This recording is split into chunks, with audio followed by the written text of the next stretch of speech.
Hi guys, so we're gonna be cooking some coconut curry shrimp today, or curry coconut shrimp, whichever way you want to put it. So I got my shrimps here freshly washed.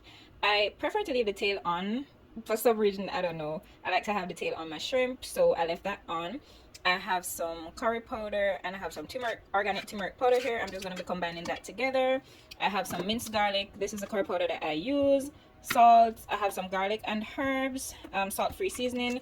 Some Badia Sazon Tropical. This is one of my favorite seasoning. I got some Italian seasoning, and this has in marjoram, oregano, thyme, rosemary, basil, and sage. I have some all-purpose seasoning, some black pepper, and I have my coconut milk here. I'm using the one in the tin. Sometimes I'll use the one in the bag and mix the powder, whichever one is fine. And then I got some freshly chopped seasoning. So I got some onion, green pepper, red peppers, carrot, habanero, thyme, and green onions. So I'm gonna season my shrimp. I'm gonna add a small amount of all the seasonings that I have here and just a small amount of the curry powder.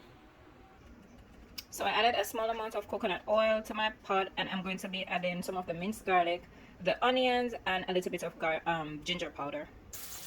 To that, I'm going to be adding the rest of my curry powder, and then I'm just gonna let it burn for just a little bit. I'm going to add the rest of your chopped up seasonings. You can leave some to add at the end, so I'm going to do that. Just leave a little bit to add at the end.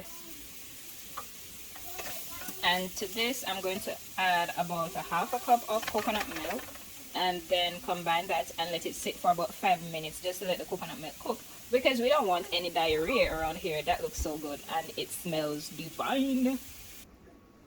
Added my coconut milk, and I'm gonna put my fire on medium, and then I let that simmer a little bit, and then we're gonna add the shrimp. You can add some more seasoning, powdered seasoning here if you like. I'll just add some of the garlic and herb blend. Here you go. So I'm gonna let that simmer for probably about 3 to 5 minutes, and then I add my shrimp.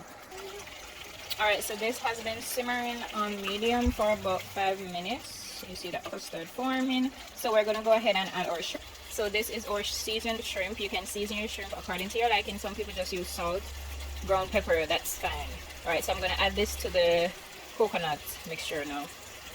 Okay, so this is my shrimp added to my coconut sauce. Some persons add water to their sauce before adding the shrimp, but I didn't do that because the shrimp will make a lot of water and you don't want it to be too runny. So I'm gonna let this sit. I'm using cooked shrimp, so you're not gonna let this cook for 30 minutes. I'm probably gonna leave it for like 6 to 10 minutes tops, and then I come back and show you guys the finished product.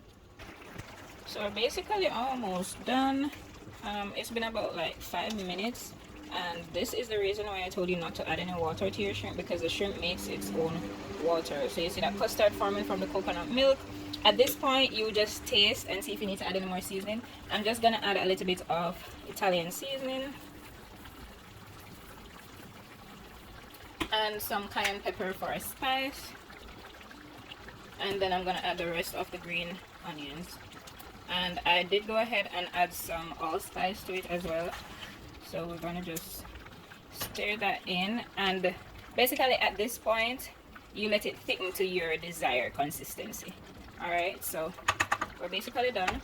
It's way before dinner time, so I'm not gonna let this thicken too much because I'm still gonna have to reheat it. So that is your coconut curry shrimp.